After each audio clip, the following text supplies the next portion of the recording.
हसमुख भाई का स्वागत शंकर भाई करेंगे। आवाज आवे છે જો आवाज आवे છે।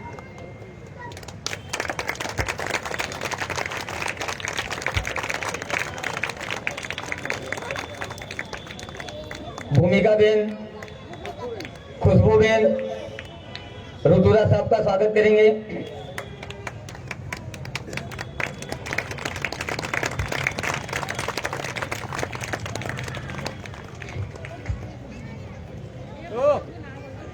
हमारे बीच आए हुए सभी मेहमान का मैं जाहिर शेख, मध्यजन प्रमुख और शाहपुर रोड समिति की ओर से स्वागत है।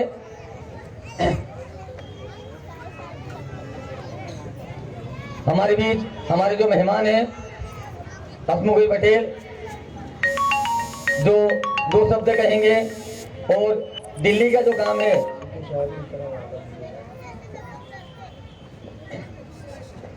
दिल्ली से आए हुए हमारे एमएलए साहब हमारे बीच दिल्ली में जो काम हुए हैं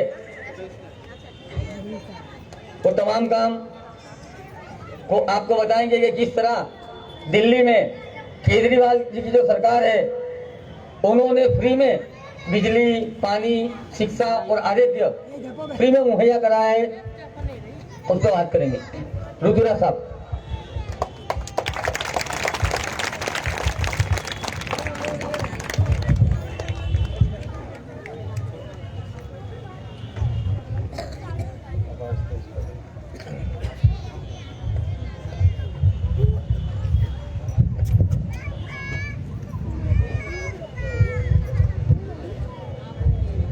ठीक है, ठीक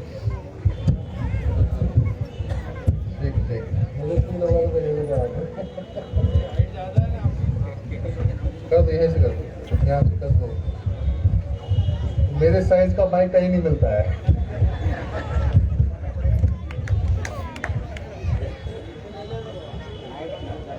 हेलो, ऐसे बैठोगे? थोड़ा आपको तकलीफ हो, ठीक नहीं, इसको ले जाओ। हटा दो, हटा दो। हेलो, शाहपुर वार्ड के इस प्रांगण में उपस्थित इतनी बड़ी संख्या में बड़े बुजुर्गों, माताओं, बहनों, नौजवान साथियों, मंच पर उपस्थित प्रदेश के संगठन मंत्री भाई हसमुख पटेल जी, उपस्थित अहमदाबाद जोन के प्रभारी भाई शिव कुमार उपाध्याय जी, उपस्थित हमारे पार्टी के देशभक्त कार्यकर्तागण, हमारे कैंडिडेट बहन खुशबू सोलंकी जी, भूमिका कामदार जी, शंकर भाई राठौर जी, ताज मोहम्मद हबीब जी और सभी देशभक्त साथियों, आप सबको प्रणाम, नमस्कार, अस्सलाम वालेकुम।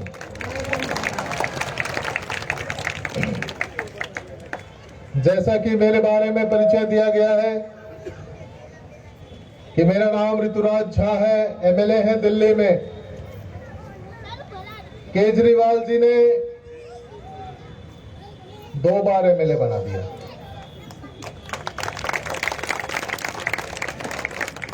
हमारे पिताजी मास्टर थे। मास्टर के बेटा को एमएलए तो केजरीवाल ही बना सकता है और कोई नहीं बना सकता है। नेता 2 तरह के लोग बनते थे। एक वो जिनके बाप दादा नेता होते थे, दूसरे वो जिनके पास बहुत पैसे या गुंडे, बदमाश, चोर, उचक्के, लफंगे ये सब होते थे। आम मास्टर का बेटा को एमएलए केवल केजरीवाल ही बना सकता है इस देश के अंदर में, और कोई नहीं बना सकता। मैं हमेशा एक बात कहता हूं, ये बीजेपी, ये कांग्रेस, ये फलाना, ये ठिकाना, ये सारे चोर, उचक्के, लफंगे, गुंडे सब इकट्ठे हो सकते हैं, तो सारे आम आदमी इकट्ठे क्यों नहीं हो सकते हैं?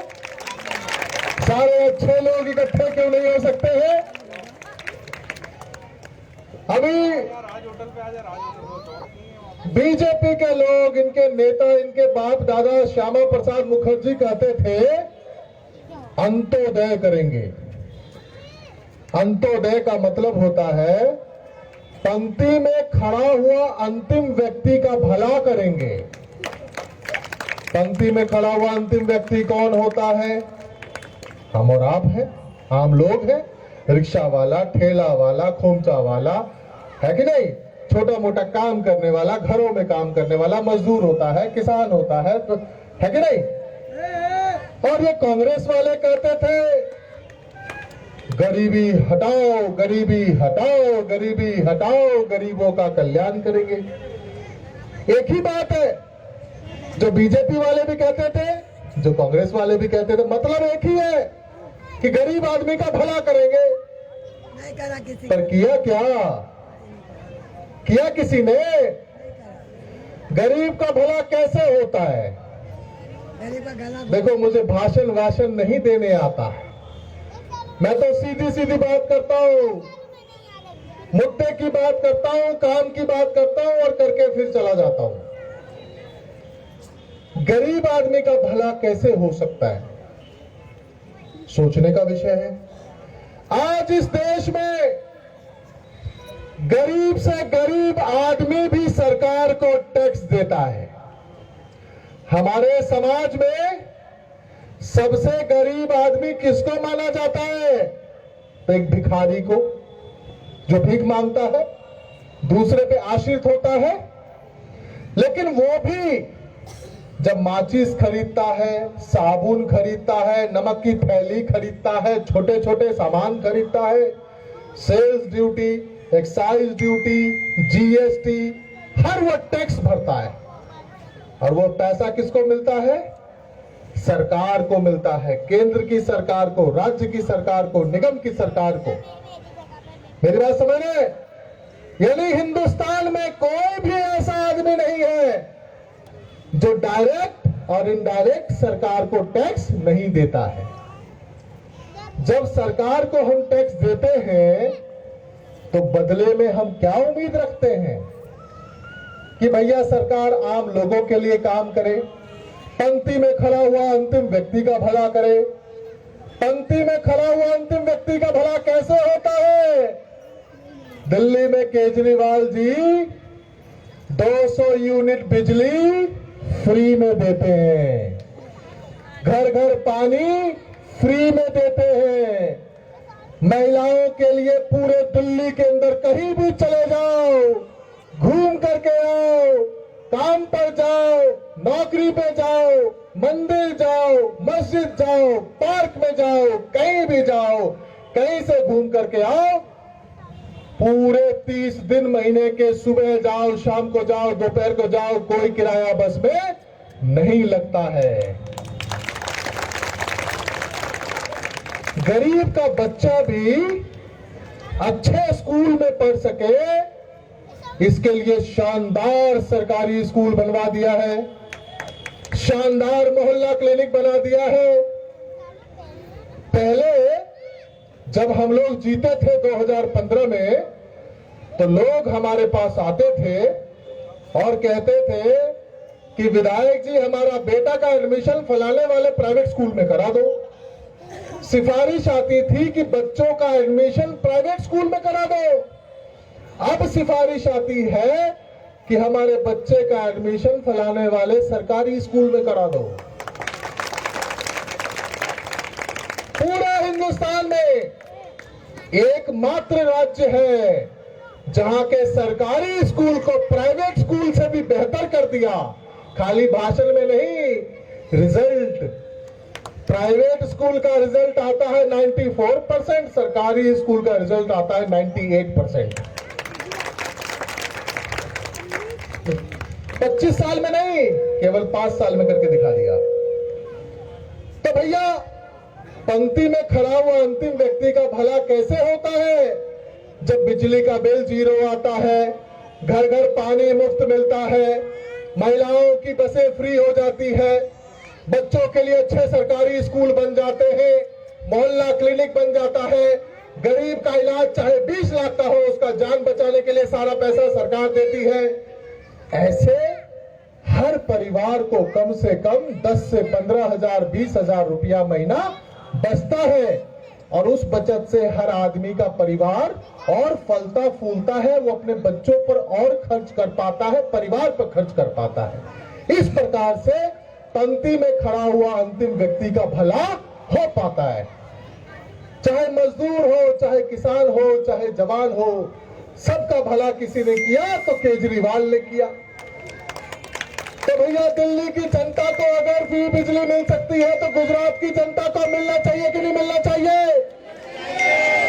तो दिल्ली की जनता को 200 यूनिट बिजली अगर 0 में मिलता है तो गुजरात की जनता को 200 यूनिट 1700 रुपए में क्यों मिलता है भैया? सोचने वाली बात है कि नहीं है? क्योंकि फर्क एक है, आम आदमी की सरकार है और गुजरात में खास आदमी की सरकार है। केजरीवाल आम लोगों के लिए काम करते हैं और ये मोटा भाई और छोटा भाई खास आदमी के लिए काम करते हैं। मेरी बात समझ रहे हो? ऐसा थोड़ी है कि आप टैक्स नहीं देते हो, लेकिन आपका पैसे का इस्तेमाल कहां होता है? बड़े बड़े उद्योगपतियों के लिए होता है। पूरा का पूरा राज्य लगता है बेच दिया है 2 उद्योगपतियों को। मेरी बात समझ रहे? तो भैया देखो, मैं तो बहुत सिंपल सी बात कहता हूं कि 25 साल हो गए, 1-2 साल नहीं, 25 साल हो गए भाजपा की सरकार गुजरात में है और उसके सामने कौन है? कांग्रेस। अब उसकी हालत ऐसी है कि जो खुद घुटनों के बल चले उससे मैराथन जीतने की उम्मीद कर सकते हो क्या? 25 साल में नहीं हरा पाए क्योंकि औकात नहीं है भाजपा वालों से टक्कर लेने की। और लोग अगर गलती से कांग्रेस का उम्मीदवार जिता भी देते हैं, हार कर थक कर नाराज होकर गलती से जिता भी देते हैं, तो देश भर में 200 कांग्रेस एमएलए अभी तक बिक करके बीजेपी की सरकार बनवा चुके हैं। चाहे फूल को वोट दे दो, चाहे पंजे को वोट दे दो, बात एक ही है। 25 साल हो गए और पूरे हिंदुस्तान की जनता ने देखा है कि अगर भाजपा को उनकी औकात बताने की ताकत, हिम्मत अगर किसी एक में है, कोई एक मात्र वतन हिंदुस्तान का बेटा है जो इनको उखाड़ करके एक बार नहीं 2 बार यमुना में बहा सकता है, तो उसका नाम केजरीवाल आम आदमी पार्टी है। कई पत्रकार मुझसे कहते हैं कि भैया गुजरात में आज तक तीसरा मोर्चा कामयाब ही नहीं हुआ। मेरी बात समझ रहे? आज तक कभी तीसरा मोर्चा कामयाब ही नहीं हुआ। मैंने कहा कि भैया सुनो, ये तुम्हारा माइक सीटी क्यों बजा रहा है भाई? इतनी अच्छी बात थोड़ी कहे कि सीटी बजा रहा है, थोड़ा ठीक करो। सीटी बजाना होगा तो जनता बजाएगी कि माइक बजाएगा? बताओ यार। एयरपोर्ट के मैदान कर दिया। हाँ, तो हमने कहा कि दिल्ली में भी पहले 2 ही पार्टी थी, एक बीजेपी थी, एक कांग्रेस थी, वहां भी तीसरी पार्टी नहीं थी। 15 साल के कुशासन से जब जनता तंग हो गई और केजरीवाल का जन्म हुआ 6 साल पहले, तो 15 साल के कुशासन को उखाड़ करके हम लोगों ने यमुना में बहा दिया। और रही बात तीसरे मोर्चा की, तो गुजरात में आ चुकी है। कांग्रेस की औकात नहीं है, झाड़ू वालों की औकात है। और अगर आप लोगों ने साथ दिया, मजबूती के साथ खड़े हुए, तो 25 साल के कुशासन से आजादी मिलेगी। और कोई दिला सकता है तो केजरीवाल जी दिला सकते हैं, आम आदमी पार्टी दिला सकती है। तो साथियों, 21 तारीख को चुनाव है। ये सारे अच्छे अच्छे उम्मीदवार हैं, अच्छे अच्छे लोग हैं। हो सकता है इनके पास इतने पैसे नहीं हो, इतना बाहुबल नहीं हो, भाजपा कांग्रेस वालों की तरह चोरू चक्के नहीं हो। जो भी है आम लोग हैं, अच्छे लोग हैं, आपके बीच के लोग हैं। एक बार इनको जिता दो, मजबूती के साथ खड़े हो जाओ। गुजरात की जीत हिंदुस्तान को जो है सब बताने वाला है कि भैया गुजरात की जनता जाग चुकी है, आम आदमी पार्टी को अपना विकल्प मान चुकी है। और आने वाले समय में आम आदमी पार्टी सरकार बनाएगी गुजरात के अंदर में, और 25 साल के कुशासन से जनता को यहां पर में आजादी दिलाएगी। हमारे साथी कहते हैं ये बीजेपी वाले आखिरी मौका पर खेल खेलते हैं, पैसा बांटते हैं, दारू बांटते हैं, खेल करते हैं। तो मैं पूछना चाहता हूं, आज तक ये बीजेपी कांग्रेस वालों ने हम सबको ठगा है? एक बार आप सारे मिलकर इनको ठग लो। कैसे? बीजेपी वाले आएंगे पैसा देने के लिए, उनका भी पैसा ले लो। कांग्रेस वाले पैसा देने के लिए आएंगे, उनका भी पैसा ले लो। इन सबका पैसा ले लो, सबका ले लो। मना मत करना, नाराज मत करना किसी को। लेकिन वोट वोट वोट कितने लोग दोगे? हाथ खड़ा करके बताओ। कितने लोग? पीछे तक, पीछे तक, पीछे लग। अरे नहीं जवाब मारा भाई, तेल बात ही जाओ। पैसे पहला दारू पे वोट पड़ेगी। पैसे पहला दारू पे, पैसे पहला दारू पे। तो भैया बीजेपी वाले का भी पैसा ले लो, कांग्रेस वाले का भी पैसा ले लो, लेकिन वोट झाड़ू पे दे दो। ठीक है जी? तो मैं इतना ही कहने के लिए आया हूं। और अरे मारे भाई, बहन बहन बहन ये दो जो लोग हैं, इन दोनों को सबक सिखाना है। तो झाड़ू के सामने वाला बटन दबाना है और केजरीवाल जी को गुजरात में अपना विकल्प बनाना है। और भाजपा के 25 साल के शासन को उखाड़ कर फेंकना है, खास लोगों की पार्टी को उखाड़ना है और आम आदमी की पार्टी को लाना है। ठीक है भाई? जय हिंद, जय भारत। भारत माता की, भारत माता की।